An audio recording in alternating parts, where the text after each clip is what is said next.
Ngome ya michezo.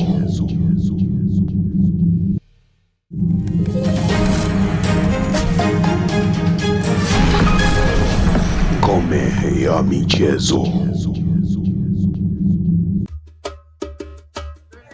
Karibu Beni Pambakali, ni duka la nguo ambao unapatikana ndani ya jiji la Mbeya katika soko la Sido, mtaa karibu na mtaa wa Nafaka. Ni duka ambalo linajishughulisha kuuza nguo mbalimbali ndani ya jiji la Mbeya. Tuna nguo nyingi kama ambavyo unaliona duka letu. Tuna hizi pens kwa wale wapenzi wa vipens, tuna hizi pens ambazo zinapatikana dukani kwetu, lakini pia ni duka ambalo lina jezi mbalimbali kama ambavyo unaona. Tuna jezi za timu ya taifa, lakini tuna jeans mbalimbali kama hivi ambavyo unaziona.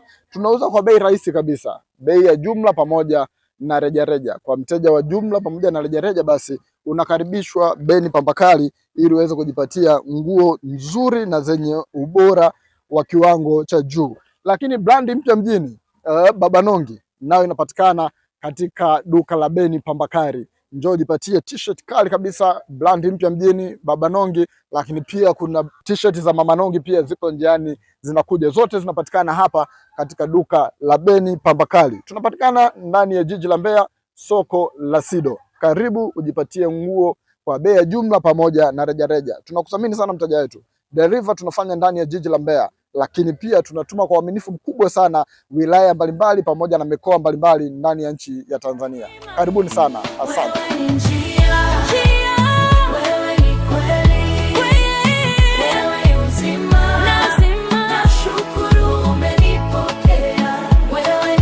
Habari njema kwako mzazi au mlezi. Uongozi wa shule ya St. Marcus High School iliyopo Iwambi jijini Mbeya unapenda kuwatangazia kuwa usajili wa kidato cha 5 A-Level kwa mwaka wa masomo 2026 umefunguliwa rasmi. Fomu zinapatikana shuleni St. Marcus na Msimbazi Center, chumba namba 19, Dar es Salaam. Masomo ya kidato cha 5 yataanza rasmi tarehe 6 mwezi wa 7 2026 katika michepuo ya PCB, PCM, CBG, EGM, HGE, HGL, HGK na HKL. St. Marcus High School ni shule bora ya wasichana na wavulana na inapokea wanafunzi wa dini zote. Shule ina mazingira mazuri, rafiki kwa wanafunzi kujisomea, walimu wa kutosha, maabara ya kisasa, maktaba. Shule inafanya vizuri kitaaluma kila mwaka. Wanafunzi wote ufaulu. Kwa maelezo na maulizo piga simu namba 0754691038 na 0750775775. Kwa maarifa na ujuzi wa hali ya juu, mpeleke mwanao St. Marcus High School.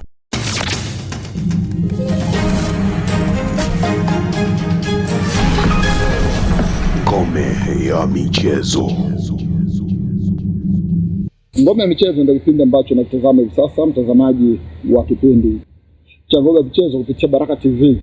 Nasema karibu uendelee kujua nini ambacho tumekuandalia kwa siku ya leo.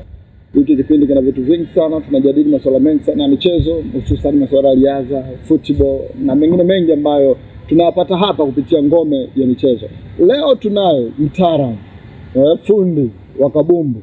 Unataka kujua ni fundi gani, ni mtaalamu gani? Basi kaa karibu na kipindi cha Ngome ya michezo, utakwenda kujua kila ambacho tumekuandalia siku ya leo. Mimi langu jina naitwa Derrick Lwasa, napenda niite Baba Nongi, lakini pia ninaye ndugu yangu hapa Ezra Mwira mwenye usinga wake mkononi, jezi nambari 4, lakini usinga wa kwangu. Achana na kwamba ukubwa sio issue, tunaangalia kile ambacho, achana na uwezo. Unajua kuna mchezaji anaweza kawa na uwezo lakini kwenye nidhamu changamoto. Una nidhamu, uwezo kidogo. Hapo nimekubali. Inawezekana. Uwezo kidogo. Lakini usinga unaozungumzia kila siku sijai uone ukivaa. Sijui unauvalia wapi. Upo. Tuna mgeni wetu hapa, William Masika. Fundi. Karibu. Asante sana. Mimi nakufahamu kama mwalimu wa mpira. Lakini mtazamaji wa kipindi cha Ngome ya michezo anataka kumjua William Masika ni nani? Amepita wapi? Naitwa William Masika. Ni mwalimu wa mpira. Ila kabla ya kuwa mwalimu nimecheza mpira kidogo. Nimecheza mpira kidogo. Wapi huko? Nimecheza Mwanza Market. Wow. Ila chimbuko langu nimeanza kucheza Pangolini. Pangolini. Hii timu wapi? Hii kituo kilikuwa Dar es Salaam. kwa mwalimu Charles Boniface Mkwasa Master. Tulicheza Pangolini mwaka 2004 mpaka 2007. Mwaka 2007 nikaenda kucheza kwenye kituo kingine cha Rolling Stone ambacho kipo Arusha chini ya mwalimu Ali Mtumwa. Rolling Stone mashindano 2008 yale East Africa, na namshukuru Mungu tulikuwa mabingwa. Baada hapo nikaenda kucheza ligi Zanzibar. Zanzibar nimecheza Simba. Nimecheza Simba misimu ya kitambo. Chini ya mwalimu Buru Msoma. Nimecheza misimu miwili Simba, nikarudi tena Dar es Salaam. Dar es Salaam katika kucheza zangu ndondo nikapata nafasi Mawenzi Market. Mawenzi Market kwa kumbukumbu zangu za haraka ndio timu ambayo imemtoa Yona Amos na Kijojo. Golikipa yule wa Pamba amepita Mawenzi Market. Kabla hajaenda Kalonga United Malawi na hatimaye kurudi Tanzania Prison. Baadaye sasa tunamwona ndio golikipa timu ya taifa. Pamba Jiji. Yuko Pamba Jiji lakini ndio ameitwa kwenye kosta timu ya taifa. Hiyo ni katika karia yako ya uchezaji. Baada ya Mawenzi, baada ya Mawenzi Market nikarudi Dar es Salaam. Nirudi mjini nikapata nafasi nikaja Mbeya. Nilipokuja Mbeya kuna timu moja ya Laela Sports ya Sumbawanga. Nilicheza na bingwa mkoa pale. Hiyo atakupata nafasi ya kushiriki kwa kusogea juu kwenda daraja la pili nadhani. Baada ya pale ni daraja la pili. Ila timu yetu ikapata nafasi. Mabingwa walikuwa timu moja ya Kigoma. Inaitwa Red Star Kasulu. Red Star. Mimi kwenye ile mashindano ni daka karibia mechi zote. Kwa hiyo Red Star ilivutiwa na uwezo wangu, nikaenda kucheza Red Star. Baada ya kucheza Red Star, ndipo tumecheza daraja la pili. Madini walikuwa hawajaja kwenye kituo. Madini akawa ameshushwa. Na timu yetu uchumi ukawa mdogo. Sisi watu wa mbali wote tunambania chukue nauli kwa sababu timu haiwezi kushuka. Tutaona msimu ujao. Kwa hiyo pale baada ya pale nikaona mpira huu hapana, ngoja ni hudumu mpira kwa staili nyingine. Yaani mwalimu nataka kuniambia kwamba timu ilivyokuwa kwenye nafasi ya kutokushuka daraja, watu wakaona tupunguze gharama. Leo mbali chukueni chenu watu wa Dar wa Mbeya wao kabaki pale kwa Kigoma. Sababu si ilishashuka tayari Madini. Alikwenda kwenye kituo mechi 3 kwa kama ameshushwa. Kwa kana uhakika kabisa kwamba hii nafasi tayari sababu kiongozi ya Zambia njoni msaidie tushuke. Mimi nienda kwa dirisha dogo. Kwa hiyo tulicheza mechi 2 tumeshinda. Baada hapo Madini tukacheza nao. Madini hakuja kwenye kituo na kwenye mechi nyingine hakwenda. Kwa viongozi wakaona basi ndugu zangu kwa sababu wenyewe mnaona ilivyo hapa. Hapa kila mtu agawane za kwake. Kipato huleta majivuno, ndicho kitu ambacho tunajifunza hapo. Kwa maana hiyo waliwahitaji wakaenda. Baada ya kwenda kule walivyoona hesabu zetu zimekaa vizuri, bwana chukua cha kwenu. Lakini si kulikuwa na mkataba. Mkataba kulikuwa hamna. Hata kusaini mkataba wote. Hivi nakuaje mnaenda kucheza hizi bila mkataba? Daraja ya chini bila mkataba. Timu zenyewe unajua tukwenye kujitafuta na hapo. Unaona umekaa nyumbani au nini hapo na timu yenyewe hali yake ndio hivyo. Ndio tusaidiane. Basi unaenda kusaidia. Na nilicheza Wenda Sports kama unaikumbuka. Nakumbuka ndio baadaye iliuzwa ikaiefa. Walikuwa mabingwa kituo Shinyanga. Daraja la pili ndio mimi wakamsajili. Ni kwa mimi na Jimson Manuke. Tulikuwa wengi. Na Baraka yule. Kuna kiungo mmoja anaitwa Ima naye ameacha mpira. Sasa safari yako sasa baada ya kuacha kucheza umeingia kwenye ukocha. Nini hasa kilikuvutia mpaka ukaamua kuingia kwenye masuala ya ualimu? Mimi mpira upo kwenye damu. Kwa hiyo nasema yani naacha kucheza. Kwa na utumikaje mpira. Kwa ngoja niamue upande wa pili. Kwa sababu nimekaa na makocha wengi hiyo. Kwa kuna baadhi ya vitu nilikuwa na experience nazo na hapa nikifanya hivi na kwa hivi. Kwa nyingine hata mtaani kabla sija kocha kwenye timu yetu mtaani mimi ndo nikawa naongoza. Football family. Kabla ya football family. Kabla nilikuwa mimi ndo naongoza mazoezi naongoza mimi. Kuna muda saa inabidi nisicheze nikae nje. Yaani niwaongoza. Sababu huwezi kuongoza huko unacheza. Kwa ndo pale nikajitoa mdogo.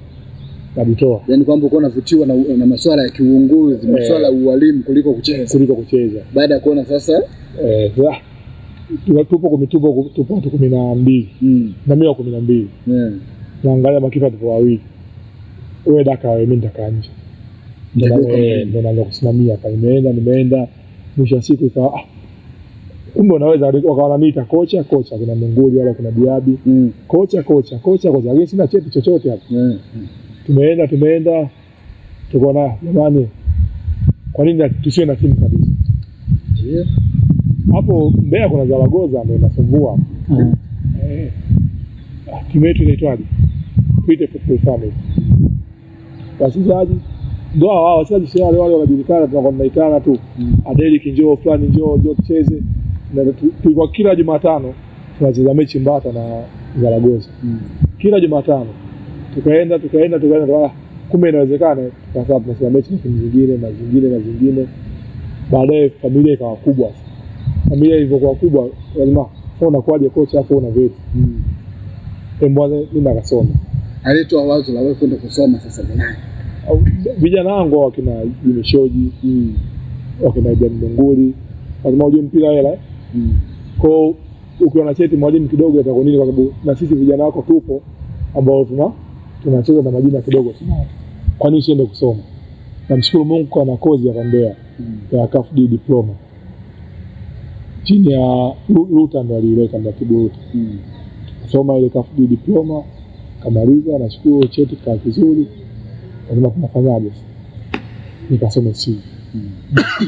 Vijana wangu lazima wewe ukiwa na kozi sehemu yote wasema na gharama yote wewe sema. Sisi tunachanga. Kweli nikamwambia kuna kozi Tanga ya si vijana wakachanga, namshukuru Mungu sasa tunaishi vizuri kama familia. Vijana wamechanga, nikaenda kusoma si diploma ya CAF, kwa sasa hivi na CAF si diploma. Na baada hapo sasa, baada ya kuwa na si lazima si watu tufanye mazoezi Football Family. Najua tuna fulani kwenye mechi. Kwa nini tusifanye na mazoezi? Wakati mwalimu tunayo. Ndio tukaanzisha garage pale. Sasa na garage yetu pale ya Gekani.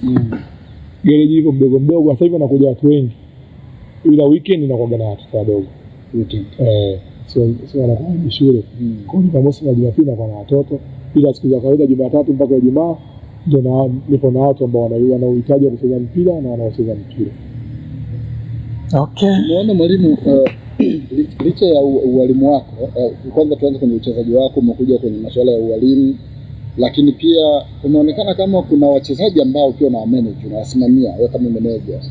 Ni wale vijana wako ambao wanapatikana kwenye Football Family au hata wale walioko nje ya Football Family? Asilimia kubwa hapo Football Family. Wengi hapo pale nao. Ila wengine hawaji Football Family na hawajai kuonekana, ila niko nao. Kwa sababu Football Family ni familia kubwa. Ujue wengi wanajua Football Family ipo hapa Mbeya. Kumbe hata kuna baadhi ya wachezaji walikuja hapa wamecheza Ken Gold, wapo Dar, walicheza Mbeya City, wapo Dar, wapo mikoa mingine. Kwa nao bado tunasupportiana. Kwa familia ipo kubwa. Kwa Football Family sasa hivi nadhani Tanzania nzima. Na amesema Football Family ipo Tanzania nzima. Kwa maana hiyo tuendelee kuona ikiendelea kuwa hai nyakati zote. Naam. Yani tunatamani endelee kuwa hai, na sisi tunapush iendelee kuwa hai hivyo kwa sababu hawa wataondoka, kuna watoto wanakuja nao watakuja kupata place ya nafasi. Ndio maana baadhi ya wachezaji wako kwenye ligi. Football Family bado inaendelea kwa vile. Dunguli ipo Mbeya Kwanza, Diaby Mbeya Kwanza, si Di Maria, si nani hawapo. Lakini hata ukiomba mechi kesho. Yaani sasa hivi upige simu bwana tunataka mechi na Football Family kesho. Tayari watu wapo vile. Na watu wengi zaidi. Kuna watu unajua anatoa naambia bwana na mechi Jumamosi, leo Jumatatu mtu anatoka Dar unajua. Anakuja kusema mechi ya Football Family. Kwamba sisi na yaani hii yote ni upendo wanatuongoza. Hata sasa mwalimu, malengo ya Football Family, sababu umetuambia nyinyi mnakutana mnacheza mechi, si ndio? Watu wanaweza kusafiri kutoka mikoa mbali kuja kucheza mechi za Football Family. Malengo yenu sasa kama Football Family, sababu nakumbuka kuna kipindi ikaonekana kwamba mnataka kuanzisha utaratibu ndani ya Football Family wale vijana ambao washacheza saizi hawachezi tena, kuna Jimmy Shoji na wengine wengi, kwamba wao wajaribu, sababu wamepita sehemu mbalimbali, wajaribu kuanza kuwashika mikono hao watoto ambao wanachukia, ili waweze kutimiza zile ndoto zao. Ule mchakato bado upo au ulifia wapi ule mchakato? Ule mchakato bado upo na unaendelea kuwepo. Kwa sababu wao tunachomshukuru Mungu ndani ya msimu huu vijana wa Football Family zaidi ya 6 hadi 7 wamepata timu. Dirisha dogo tumetoa watu 4. Dirisha kubwa tumetoa watu. Unaona? Kwa hiyo yani na wewe mchezaji wa Football Family ukienda kwenye timu unavocheza. Tunaambia tunataka ufanye vizuri ili wale wanakuwa wanauliza kwenye timu, huyu katoka wapi? Katoka sehemu fulani. Kwa wale watapiga tena simu kwetu, tunahitaji namba 8, sisi namba 8 ndio tunachukua na pale. Yani utaratibu huo upo, hauwezi kufa. Kwa sababu lengo kubwa la Football Family ni sisi kusaidiana sisi kwa sisi. Kama umeweza kumsaidia mwalimu akasome, tutashindaje kwa ushindwe kuwasaidia wao wakacheze? Na uwezo wanao. Kwa nyinyi mpo kwa ajili ya kusaidiana. Ezra? Naam. Football Family mimi ni member. Football Family. Member, lakini pia kuna wachezaji ambao kama nilivyosema, yeye ni mwalimu pia ni manager. Ndio. Mimi sio mchezaji wala sio mwalimu, ila ni manager pia. Kuna vijana wangu ambao wako pale ambao pia ni vijana wake yeye. Yaani ikija masuala ya garage huwa naambia kina Mesha kabisa, garage ni wapi? Aga Khan. Kwa hiyo akifika anajua kabisa shughuli ipo kwa Masika. Lakini ikija masuala ni wapi wanatakiwa akacheze, huwa nashirikiana na ndugu yangu hapa kwa baadhi ya wachezaji kwamba huyu tumsaidie aende wapi, huyu tumsaidie aende wapi. Kwa Football Family ni familia kubwa kama alivyosema mwanzo. Wakati mimi naingia nilikuwa najua kabisa ni watoto wa Mbeya tu, lakini baadaye nikaona kweli Football Family kuna wachezaji ambao nilikuwa nao Tukuyu mimi miaka hiyo. Wapo pale Football Family. Hawaishi Mbeya. Lakini wapo Football Family. Mwalimu, hii sasa timu kama Football Family tuna mpango wa kuipeleka labda shiriki zile league officials za TFF au sisi tutakuwa tunaendelea kupambana kwenye hizo ndondo? Mwanzo tulikuwa tuna lengo letu kucheza ndondo. Ila baadhi ya tumecheza mechi 2-3 hapa, kuna wadau wamejitokeza wakasema sio kweli. Kwa nini na sisi tusogee? Wengi wanaomba kucheza FA. Kama sisi timu hatujaja, familia haijasajiliwa. Kwa sababu tunatoka kwenye mchakato wa kutafuta katiba. Tukishamaliza hapo, tukishasajili na sisi tucheze hiyo daraja la 3, si la 4, tuone tutafikia hapo. Ila lengo kubwa wengi wana ndoto ya kucheza FA. Sababu FA nyepesi. Kwa wachezaji wetu hapa waliokuwa Mbeya, katika Football Family kwa si nyepesi. Watu wanajua kuonekana kirahisi sana kwenye FA. Kwa hiyo tuna mpango wa kusajili Football Family na Mungu akipenda msimu ujao kwenye FA tutaonekana. Umenikumbusha kuna timu moja inaitwa Sahale All Stars. Ilipata maarufu sana kupitia FA. Walicheza mpaka robo ilikuwa ni nusu ya Tanga. Ile ya Tanga ile ilikuwa ni miongoni mwa timu ambazo ilifanya vizuri sana. Fikiri ndio ilipotokea Fikirini Bakari ambaye sasa yuko Fontaine nadhani. Yuko Tabora, lakini ni golikipa ambaye ameshacheza EF, alicheza Mbeya City, amecheza timu nyingi sana. Sasa TRA zamani Tabora. Yes, sasa hizi TRA. Unaona kabisa ni namna gani ambavyo hizi timu zimekuwa platform kwa baadhi ya wachezaji kuonekana. Wazo lenu mimi niwapongeze. Ni wazo zuri sababu kama una familia kubwa, kuna watu ambao wanapata platform ya kucheza ligi kuu, wengine ligi daraja la kwanza, wengine ligi daraja la pili. Lakini kwa wale ambao hawajapata nafasi ya kuonekana, mimi nadhani mkisajili timu yenu na ikashiriki mashindano ya FA kama ulivyosema na wachezaji wengi sana, ni rahisi kwao kuonekana na hatimaye kupata timu za madaraja ya juu. Ezra, mwalimu anakuambia Football Family wanakwenda kuisajili ili iweze kushiriki mashindano official sasa yanayotambulika na TFF. Kabisa, ni wazo zuri, na kama ambavyo amezungumza kwamba ipo Tanzania nzima. Kubwa kitu kama ni Tanzania nzima, ni urahisi hata kuhakikisha kwamba wanapata vipaji vingi ambavyo vitakuja kuonekana kupitia hiyo michuano ambayo watakuwa wakishiriki, kwa sababu tayari wamesajiliwa. Kwa hiyo kubwa zaidi mimi nadhani mwalimu bado ndoto ipo. Yaani kuna kitu anakiona kwamba kwenye mpira licha ya kwamba nimetumikia, lakini kuna kitu ambacho nina deni bado kwenye mpira. Lakini mwalimu, tukirejea, wewe tayari ni mwalimu na hivi sasa unatamani kufundisha kama coach wa magolikipa ama coach wa kawaida tu, kwa sababu wewe umedaka pia? Mimi nimedaka, ila nafundisha ndani, sijasomea goalkeeper. Na koza goalkeeping kidogo inachelewa. Nadhani ndani ya miaka 2-3 hii sijaisikia kabisa. Kwa mimi nilipata nafasi ya university, kuna kozi ya wachezaji wa ndani nilienda kusoma. Na hii ipo, tunamuona hata Juma K Juma.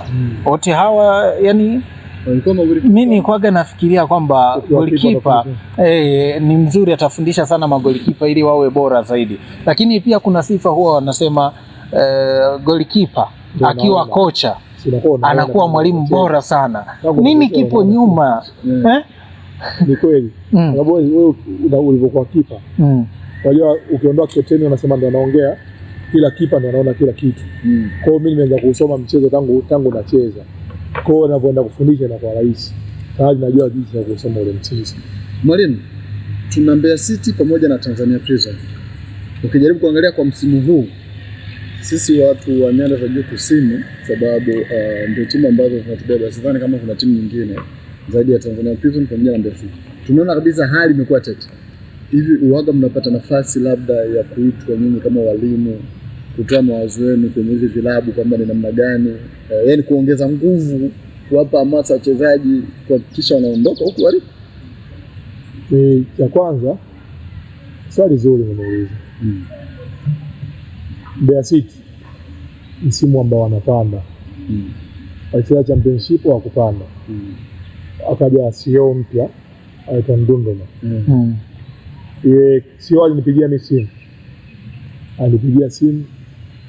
nipigia simu, bwana ndio fulani ndio mimi na shida na wewe, tuongee kidogo, tuongelee mpira wetu. Nikamwambia sawa, lini? Siku fulani. Nikamwambia nakuja. Kaenda, anaeleza bwana sisi akunichukua peke yangu. Alizunguka, alienda, yani alikuwa na tabia anaenda kwenye vijiwe kama hivi. Watu wanaongea kuhusu mpira sawa, mjui, wengi hawamjui. Kiongea akisikia jina, mbona jina la Masika linatajwa kila sehemu na wewe? Huyo Masika ngoja nimtafuta. Mbona jina la Mwaibindi linatajwa kila sehemu ile za Zaragoza? Amchukua Mwaibindi akanichukua na mimi.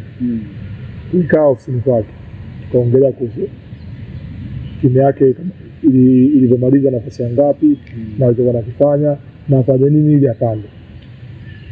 Kweli tulimsaidia mawazo, na baadhi ya wachezaji tulimwambia kusajili. Kuna vitu alivyovifuata na vingine hakuvifuata. Ila Mungu alivyokuwa mema timu ikapanda. Kila baada ya kupanda hawajawahi yani hata simu ile kupiga kwamba kusema asante tumepanda. Hamna hata mmoja alifanya hivyo. Na hamna mtu ambaye anakuita kukuambia, kukuuliza bwana tufanyaje ili tuwe hivi. Yani wamekuwa na ubinafsi kwa kifupi.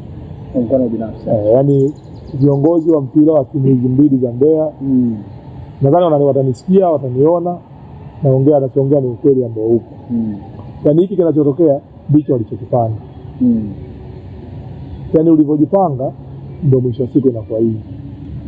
Nakwambia dirisha dogo tumefika. Mlikuwa na 1, 2, 3. Basi msajili, mchukueni mtu fulani. Unaenda kumsajili mchezaji ambaye alikuwa achezi. Unamsajili mchezaji ambaye alikuwa achezi kwenye timu yake huko na meza, hawezi kukusaidia. Na kwa nini nyinyi walimu mara nyingi mnahusudu sana majina? Yaani unaweza kukuta Derek na Ezra au Derek na Eze, unaenda kumchukua Eze wakati unajua kabisa Eze mazoezi hakuna, alikuwa achezi, ila Eze ana jina kubwa kuliko Derek, unamchukua Eze. Kila mtu ana nini yake. Hapo siwezi kuliongelea kwa sababu mimi huko sijafika. Hiyo kitu tunakifanya. Ila Mbeya City usajili waliofanya, unachukua mtu ambaye ameshamaliza.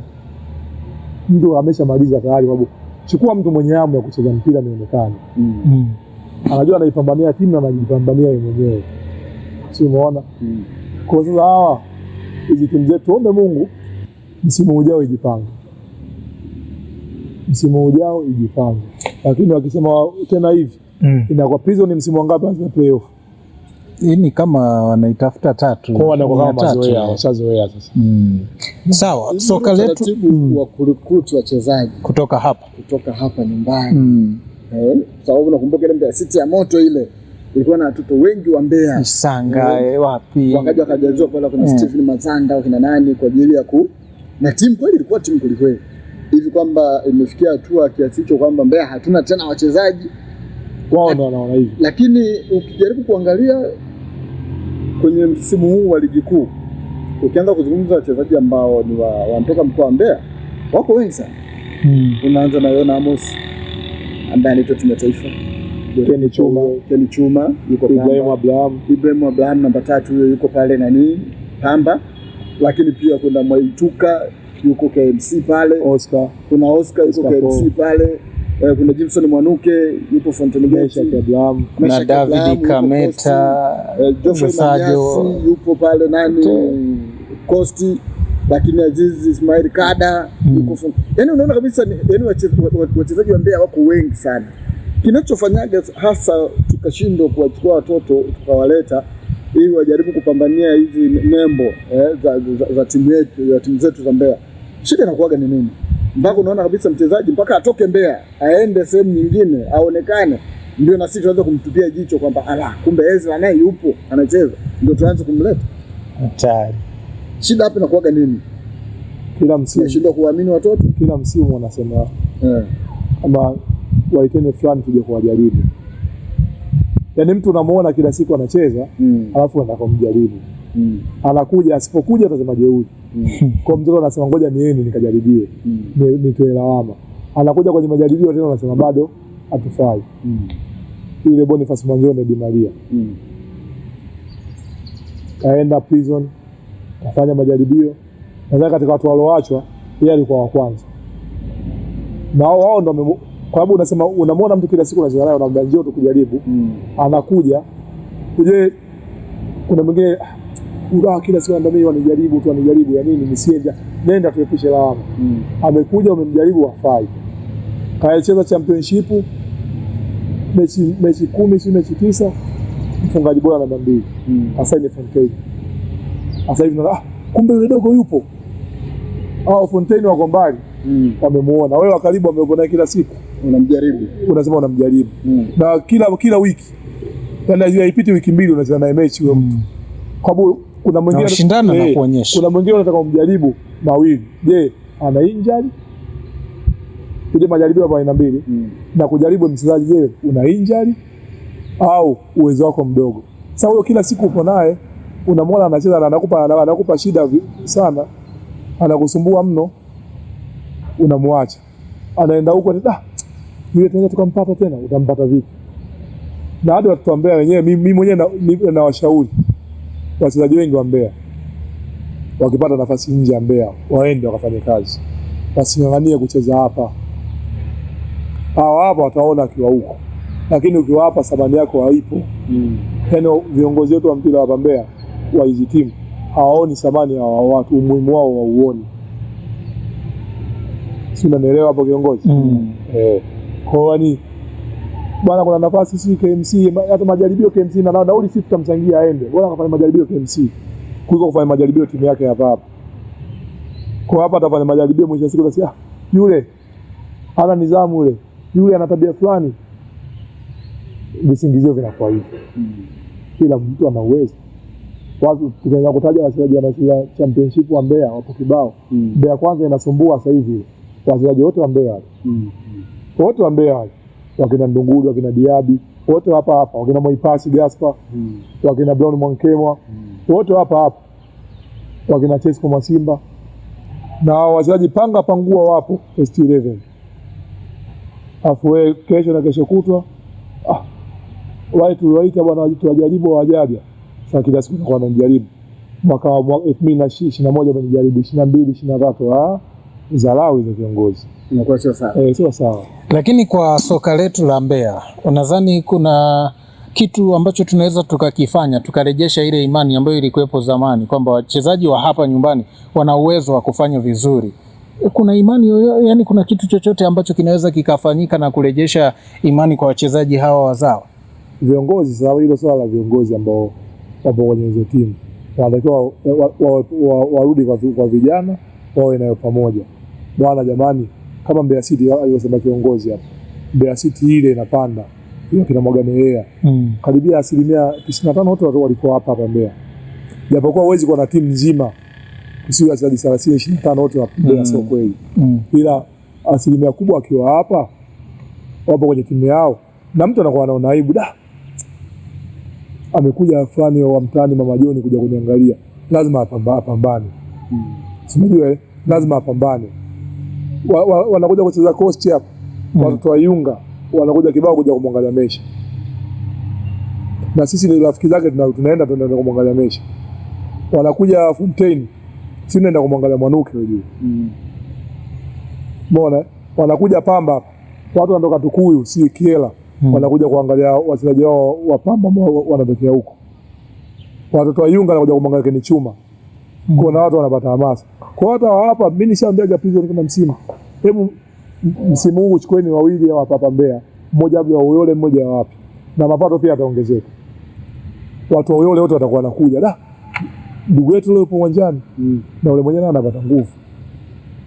Umeona ile sababu mnasajili mnapojisikia nyie, ndio hii matokeo yake haya. Kwa Ndengeti wachezaji 16 hapo 16 yaani wanajitoa, wapo wachezaji 16. Bwana jitahidi Derrick usipewe kadi ya njano wala kadi nyekundu. Jitahidi usiumie mechi ijayo tu. Kwa Fontaine unajua walioanza leo mechi ijayo wanaanza wao. Ikitokea labda umeumia kidogo ndio ujisikii vizuri, lakini kwamba wanaipambania timu yao. Ipo nafasi ya 9. Nafasi ya 9. Mwalimu, naona muda unatutupa mkono. Wewe ni mwalimu, umecheza mpira, unaweza kumtajia wachezaji wako pendwa 11 wapi Tanzania hii?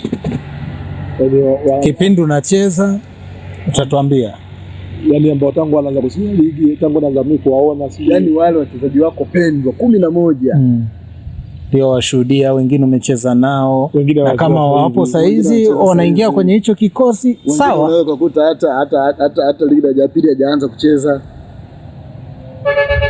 pendwa 11 pendwa 11 kwamba hata ambaye hajacheza ligi nakutajia golikipa Chabata golikipa wangu tukustawi fullback Mpoki Mwansasu, hiyo ya kulia kushoto, ya kulia mchezaji wa Kimondo wa zamani pamoja na Mwadui ya Shinyanga. Kushoto Mwaituka mtoto wa Kiela huyu ambaye saizi anakipiga pale KMC. Namba 5 Michael Masinda ashacheza Tanzania Prison, saizi yuko Tanzania Camp pale. Namba 4 kinipange kinamba, ndio hivyo panga kinamba. Namba 4 Ken Chuma chacheza Dodoma pale, kipindi hicho inaitwa Polisi. Cheza Mbeya City, saizi yuko Pamba. Namba 6 Haji Diaby fundi wa mpira, ndio kingo wako bora ambaye saizi yuko Mbeya Kwanza pale. Namba 8 Ibrahim Dunguli mzoka umeme. Namba 7 Ija Uganda safi, ambaye saizi yuko alikuwa Coast. Sawa. Namba 9 kuna mtu anaitwa Nginja. Sawa. Namba 10 Jimmy Shoji. Namba 11 Boniface Mwanjeni ndio kapteni. Di Maria ndio namba la kapteni. Nikwambia ongeza watano kwa nafasi au nitaje wale walizee sasa. ACN ipo Mbeya, Eliasa Juma. Sawa.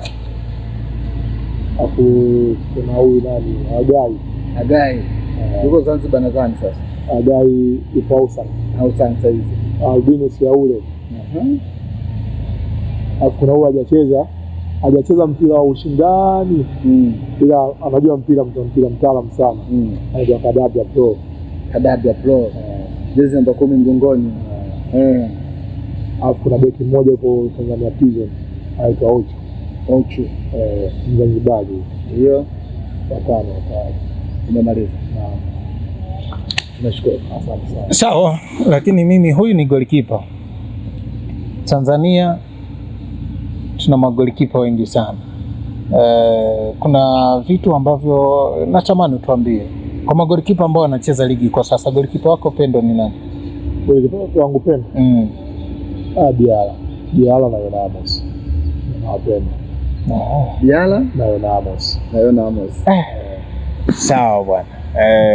Diala, Yona Amos. Hao ndio magolikipa wake bora sana ambao anawaona. Lakini wakati tunakamilisha sasa, tukio gani ambalo kwenye soka kipindi unacheza ulilifanya hadi leo unalijutia, lakini tukio ambalo unalifurahia? Ambalo nalijutia nilifanya.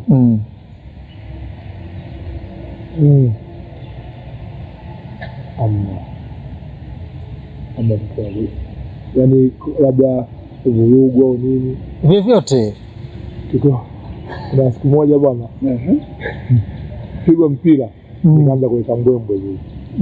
Ilikuwa Kibaha kwenye Ndondo, tunaongoza 2-0. Kaanza kuleta mbwembwe, chukua mpira, unajua umedaka umelala, na huko nje washabiki ndio Kibaha wanashangilia zile nyimbo. Sasa kuna moja nimeuchukua papa, ni kama naupige juu hivi, nikakosea kaenda tena kwa adui waweka. Kwanza matusi yangu, kipa hamna hapo, na mazuri yangu yote ninafanya. Hamna kipa. Tena shukuru mechi ilisha 2-1. Kunichukua tena wale wajomba. Au kwenda tena kwa kuniita tena. Wao wenyewe lazima kipa hamna. Ile kipa asije. Japo wale mimi nimefikisha nusu finali, ile wakanikataa. Sababu ya zile mbwembwe hizi. Unanikumbusha kipindi kile cha David nani yule alikuwa kipa, David Burwani. Yule naye udambu au kote mlisho Alfani mara akapita nayo imo. Ilikuwa ya maji ile. Ndio 2-2 ilikuwa ilikuwa 2-2. Tukio ambalo nalifurahia hadi leo unasema hili tukio, hii siku ilikuwa bora sana. Tukio na ulifurahia bwana. Tulicheza mechi Pangolini na Makongo. Robo finali kwenda nusu. Nusu finali kwenda finali. Kabla robo tulicheza na Blanc. Nusu kwenda finali. Hadi dakika 90 nasoma bila. Hapo wale Makongo ndo wanatusumbua vibaya mno. Kiungo wale kwa Gabedi Kisiga, ndogo ni Shabani Kisiga. Wakapata penalti hizo dakika za nyongeza.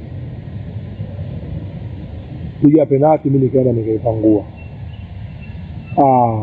Nilikuwa mfalme mimi. Na naikumbuka hadi kesho, sababu Makongo ndio walikuwa wanasema wao ndio mabingwa. Ulikuwa mfalme wewe na hela za kutosha. Hela kulikuwa hamna kitu. Taka mate. Yaani hawakupima kwa mashabiki hawakupitisha na nini? Sasa unajua mashindano ya under 17 yana ngapi hapo? Nikajua labda ile sani ya upendo ingepita. Under 17. Kwa kulikuwa hamna ila kwa ni sio wewe na ndio kwenye ukuaji ule. Bakwapa hao unajiachia.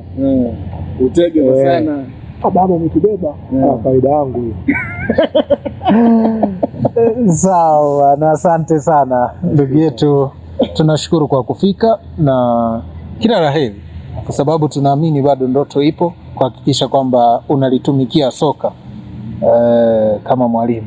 Mimi wakaribisha tu watu wanaocheza mpira na wenye ndoto wakaribie gereji.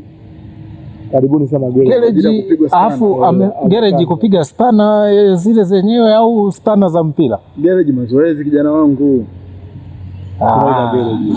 Kama gari unalipeleka gereji.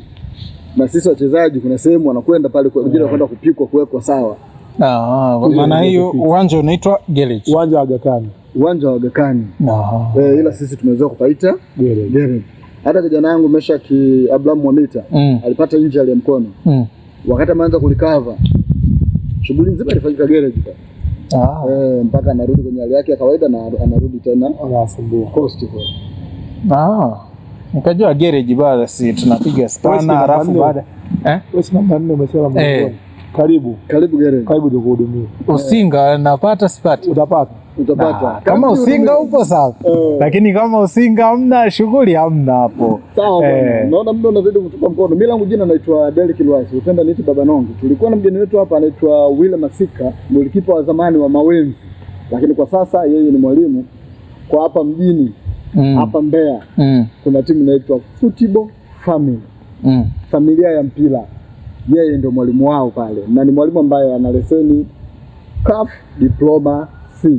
Mungu akijalia basi tunaendelea kupambana angalau apate CAF Diploma B na baadaye ikiwezekana apate CAF Diploma A. Nayo mwalimu. Siku nyingine tukihitaji basi tunaomba usikose kufika kwenye ngome ya michezo. Baba Nongi, wewe ukocha hapana. Wewe endelea na yale ambayo unaendelea nayo. Mimi naamini kwamba lolote linatokea. Lolote linaweza kutokea kwa sababu si usinga. Usinga ninao. Maana hiyo ngoja kwanza. Nikiwa na usinga sawa. Maana hiyo ninaweza kuongoza pia hata kushika bwana, hata usaidizi nikipewa, hata umeneja. Ni msumbufu sana. Mzee wa usinga. Sawa, jezi nambari 4 mgongoni. Sisahau. Endelea kutazama Baraka TV.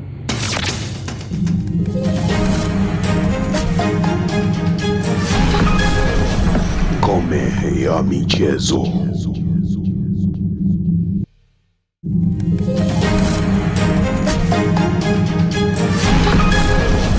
Ngome ya michezo. Karibu Beni Pambakali, ni duka la nguo ambao linapatikana ndani ya jiji la Mbeya katika soko la Sido, mtaa karibu na mtaa wa Nafaka. Ni duka ambalo linajishughulisha kuuza nguo mbalimbali ndani ya jiji la Mbeya. Tuna nguo nyingi kama ambavyo unaliona duka letu. Tuna hizi pens kwa wale wapenzi wa vipens, tuna hizi pens ambazo zinapatikana dukani kwetu, lakini pia ni duka ambalo lina jezi mbalimbali kama ambavyo unaona. Tuna jezi za timu ya taifa, lakini tuna jeans mbalimbali kama hivi ambavyo unaziona.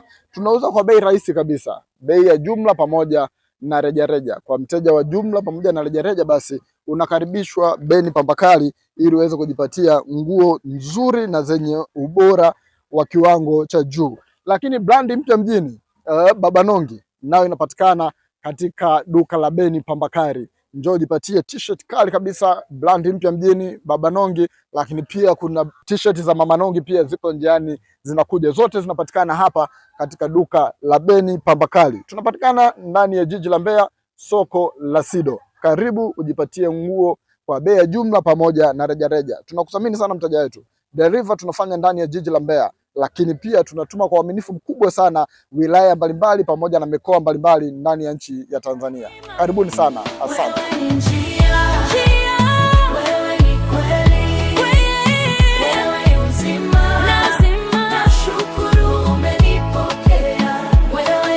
Habari njema kwako mzazi au mlezi. Uongozi wa shule ya St. Marcus High School iliyopo Iwambi jijini Mbeya unapenda kuwatangazia kuwa usajili wa kidato cha 5 A-level kwa mwaka wa masomo 2026 umefunguliwa rasmi. Fomu zinapatikana shuleni St. Marcus na Msimbazi Center, chumba namba 19, Dar es Salaam. Masomo ya kidato cha 5 yataanza rasmi tarehe 6 mwezi wa 7 2026 katika michepuo ya PCB, PCM, CBG, EGM, HGE, HGL, HGK na HKL. St. Marcus High School ni shule bora ya wasichana na wavulana na inapokea wanafunzi wa dini zote. Shule ina mazingira mazuri, rafiki kwa wanafunzi kujisomea, walimu wa kutosha, maabara ya kisasa, maktaba. Shule inafanya vizuri kitaaluma kila mwaka. Wanafunzi wote ufaulu. Kwa maelezo na maulizo piga simu namba 0754691038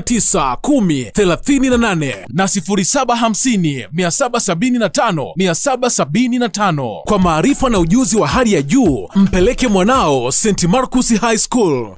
Watazamaji wa Baraka TV, moja kwa moja tumepata mahojiano mazuri kabisa kutoka kwa Nyanda Wabori. Baba Nongi, nikisema Nyanda haelewi, lakini ni golikipa ambaye ametumikia soka. Licha ya kwamba ametumikia mengi, ameyazungumza. Bwana, tumesikia zamani walikuwa hawana mikataba sana. Lakini kwa sasa ni kama mambo yamebadilika. Sio kwamba walikuwa hawana mikataba sana. Yaani zamani walikuwa wanacheza kwa passion. Yaani kwamba kinywa kiende. Yaani ni vile mimi na uwezo wa kucheza basi naamua tu nikacheze, lakini sio kwamba watu wanacheza kwamba kapata hela. Kuna mchezaji wa zamani alikuwa anaitwa Yusuf Kamba, alicheza pale Tuku Star. Yeye anakuambia alikuwa anacheza mpira pale Tuku Star, sio kwamba alienda kucheza ili apate hela. Alienda kucheza pale kwa mfanyakazi wa benki ya NBC. Kwa hiyo alikuwa anacheza tu sababu ana uwezo wa kucheza, basi akanajisikia fahari kwenda kucheza. Na ndio maana nakwambia katika maisha yake wakati wenzio wanaondoka ile Tukuyu Star mwaka 86 ile imechukua ubingwa. Wenzio wanachukuliwa na vilabu vya Simba na Yanga. Yeye alikataa. Sababu yeye ni mtumishi, ana hela, akaona hakuna haja yeye kwenda huko ambako walikuwa wanaenda wengine. Kwa wachezaji wengi wa zamani wa miaka hiyo walikuwa wanacheza wala wana mikataba. Na niseme tu hata hiyo kwa vilabu hasa kuanzia saizi kidogo angalau championship ndio unaona kuna wachezaji wanapewa mikataba na vitu kama hivyo, lakini ukija first league kuja huku chini hakuna mchezaji anayekuwa na mkataba. Ndio maana mchezaji ligi ikiisha na shughuli imeisha pale, beba begi yani msimu unaokuja anaangalia malisho mengine. Lakini championship na ligi kuu unaweza kusaini miaka miwili, timu imeshuka daraja unashuka nayo.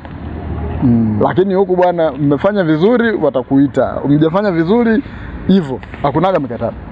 Sawa. Kuna jambo ambalo tunaendelea kulizungumza ni kama wimbo kwa sasa. Naweza nikasema sijui tumechelewa kuwahi, sina uhakika na hilo, lakini tutumie huenda tumechelewa. Soka la nyanda za juu kusini linaendelea kushuka, badala ya kwamba tupande tunashuka. Unadhani tufanye nini kama wana nyanda za juu kusini kuhakikisha kwamba soka letu linarudi kwenye ile hali ya zamani na ushindani unaonekana kutoka nyanda za juu kusini? Changamoto ipo kwa viongozi. Ameongea Masika na mimi narudia tena kuongea hivyo kwamba changamoto kubwa iko kwa viongozi. Unajua sio kwamba hatuna wachezaji. Yaani nyanda za juu kusini tuna wachezaji wengi sana. Na ndio maana nimekwambia ukijaribu kuangalia ligi kuu Tanzania bara pamoja na championship, ukiwataja wachezaji ambao wanatokea nyanda za juu kusini hususan mkoa wa Mbeya, kuna wachezaji wengi sana wa kila nafasi. Unaona? Lakini wanacheza timu gani? Wengi wanacheza timu za nje. Wengi wako Mwanza, Tanga, Morogoro, Dar es Salaam. Unaona? Shida ni viongozi tulionao hasa mkoani Mbeya. Changamoto iko hapo. Na ndio maana wachezaji wengi wanakimbilia nje. Yaani mtu yuko radhi akacheze TMA, akacheze Mbuni, hata kama hapati kile kiwango kikubwa. Iko Arusha. Mbuni iko Arusha. Kuna kitu ambacho nimeuliza makusudi hivyo kwa sababu nilikuwa nazungumza na moja kati ya viongozi wa chama cha kule kwamba hivi nyie mnafanyaje, mbona kama vilabu vinavyotoka huko hivi sasa vimekuwa na ushindani mkubwa? Kasema sisi bwana, utaratibu wetu kuna ligi tofauti ambazo wanazifanya. Na nikaona hivi sisi Mbeya haiwezekani. Si ligi tunazo. Sasa achana na hizi kwamba sijui nini ya nani. Tunazo ndo. Achana na ile ya nani. Unajua kwa nini? Iliyo chini ya. Sikia sasa. Ligi daraja la 4, ligi daraja la 3. Katika mkoa wetu wa Mbeya hazinaga wadhamini. Kwamba sisi Wanyakyusa tuna ile kauli nasema ndaga ukinire. Yaani umecheza ngwambia asante kwa kucheza. Yaani mtu anacheza anakuwa bingwa, hakuna anachogain, hakuna anachopata. Zaidi anapata tu ile nafasi ya kwenda kuwakilisha mkoa atue no fat. Na unavyoenda kuwakilisha mkoa atue no fat, maana yake zile gharama zote unazibeba wewe. Sio mkoa unakusaidia. Unazibeba wewe. Lakini watu wanaenda kucheza ndondo sababu kwa mfano safari kuna ndondo ile ya Tulia Uyore Cup, si ndio? Bingwa anachukua milioni 10. Kwa nini mtu asiende kucheza ndondo ambako anajua kabisa kiwa bingwa anachukua milioni 10? Lakini kumbe kwenye ligi daraja ya 3 au ligi daraja ya 4 mtu angekuwa na bingwa anachukua milioni 10, ile tayari ni budget ambayo inakusaidia wewe kwenda kupambana upande ligi daraja ya 2. Ndio maana wengi wanaenda ndondo wachezi hizi ligi official. Matimu makubwa yote hapa Mbeya hauyakuti kwenye ligi official, unayakuta kwenye ndondo. Kuna kitu huwa natamani viongozi si huwa wanakutana huko kutoka mikoa tofauti. Ndio. Nini wasibadilishane kwamba bwana hivi, alafu najua saizi kitu ambacho kinafuatiliwa sana katika ukizungumza michezo basi ni mchezo wa mpira wa miguu. Mimi nadhani umesema wabadilishane. Wabadilishane nini? Mawazo. Kwamba bwana nyinyi mnafanikiwaje? Mawazo sio swala la kubadilishana mawazo. Hakuna mtu ambaye hajui uwezo wa vijana kutoka mikoa ya nyanda za juu kusini. Yaani unavyozungumzia vipaji Tanzania, unazungumzia Mbeya, unazungumzia Morogoro, unazungumzia Kigoma. Ndio sehemu ambazo zina wachezaji wengi. Kwa sisi Mbeya hatuna shida ya wachezaji. Wachezaji tunao wengi. Ila tuna shida ya uongozi. Ni namna gani tunaweza tukafanya soka letu likafanya nini? Likakuwa. Na ndio maana kuna kipindi BMT walikuwa wanasema hata hizi ndondo zinatakiwa timu ambazo zishiriki ni zile ambazo zina usajili kwamba timu yako imesajiliwa ndio ishiriki hata hizi nini ndondo. Kwa shida sio wachezaji, sawa? Shida ni masuala ya kiuongozi. Hapo ndio kuna changamoto. Ndio maana unaona kabisa wachezaji wengi wanakwenda kucheza ndondo badala ya kwenda kucheza michuano ambayo ni official, ambayo inatambulika na TFF. Nadhani tumeelewana. Sababu naona usinga wako unaona kama unaanza kunisumbua. Hapana. Unajua yote haya ni katika kujenga. Katika? Tunajenga. Tunakoelekea tutakunyang'anya usinga. Sasa mimi niseme asante, nisiwe na mengi kwa sababu ukiwa nayo mengi nimeshaanza kukasirika. Sasa ukikasirika, dawa ya makasiriko ni nini jamani? Utajua wewe. Si ni burudani kwa wewe. Mimi langu jina naitwa Beli Kidogo, sikupenda nite Baba Nongi. Tayari nishakuleta kwenye fomu. Huyu ni Ezra Mwilwa. Ni beki. Jezi namba 4. Jezi namba 4. Alafu mara nyingi ukiona mtu anang'ania jezi namba 4, aidha kuna tukio lilifanya kwenye hiyo tarehe au ni siku yake ya kuzaliwa. Asante. Sio siku yangu ya kuzaliwa, sio tarehe yangu ya kuzaliwa, ila ni mwezi ambao tunashukuru.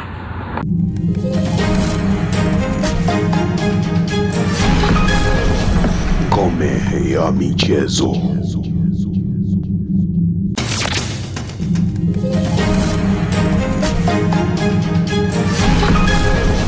Ngome ya michezo. Habari njema kwako mzazi au mlezi. Uongozi wa shule ya St. Marcus High School iliyopo Iwambi jijini Mbeya unapenda kuwatangazia kuwa usajili wa kidato cha 5 A-level kwa mwaka wa masomo 2026 umefunguliwa rasmi. Fomu zinapatikana shuleni St. Marcus na Msimbazi Center, chumba namba 19, Dar es Salaam. Masomo ya kidato cha 5 yataanza rasmi tarehe 6 mwezi wa 7 2026 katika michepuo ya PCB, PCM, CBG, EGM, HGE, HGL, HGK na HKL. St. Marcus High School ni shule bora ya wasichana na wavulana na inapokea wanafunzi wa dini zote. Shule ina mazingira mazuri, rafiki kwa wanafunzi kujisomea, walimu wa kutosha, maabara ya kisasa, maktaba. Shule inafanya vizuri kitaaluma kila mwaka. Wanafunzi wote ufaulu. Kwa maelezo na maulizo piga simu namba 0754 691038 na 0750775775. Kwa maarifa na ujuzi wa hali ya juu, mpeleke mwanao St. Marcus High School. Karibu Beni Pambakali ni duka la nguo ambalo linapatikana ndani ya jiji la Mbeya katika soko la Sido, karibu na mtaa wa Nafaka. Ni duka ambalo linajishughulisha kuuza nguo mbalimbali ndani ya jiji la Mbeya. Tuna nguo nyingi kama ambavyo unaliona duka letu. Tuna hizi pens kwa wale wapenzi wa vipens, tuna hizi pens ambazo zinapatikana dukani kwetu, lakini pia ni duka ambalo lina jezi mbalimbali kama ambavyo unaona. Tuna jezi za timu ya taifa, lakini tuna jeans mbalimbali kama hivi ambavyo unaziona. Tunauza kwa bei rahisi kabisa, bei ya jumla pamoja na rejareja. Kwa mteja wa jumla pamoja na rejareja, basi unakaribishwa Beni Pambakali ili uweze kujipatia nguo nzuri na zenye ubora wa kiwango cha juu. Lakini brandi mpya mjini Baba Nongi nayo inapatikana katika duka la Beni Pambakali. Njoo jipatie t-shirt kali kabisa, brandi mpya mjini Baba Nongi. Lakini pia kuna t-shirt za Mama Nongi pia ziko njiani zinakuja, zote zinapatikana hapa katika duka la Beni Pambakali. Tunapatikana ndani ya jiji la Mbeya, soko la Sido. Karibu ujipatie nguo kwa bei ya jumla pamoja na rejareja. Tunakuthamini sana mteja wetu. Deliver tunafanya ndani ya jiji la Mbeya, lakini pia tunatuma kwa uaminifu mkubwa sana wilaya mbalimbali pamoja na mikoa mbalimbali ndani ya nchi ya Tanzania. Karibuni sana, asante.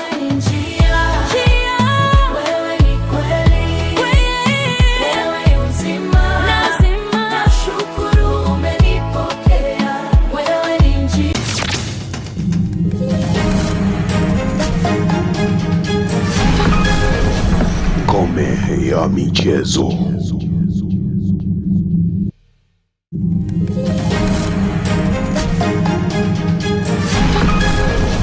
Ngome ya michezo.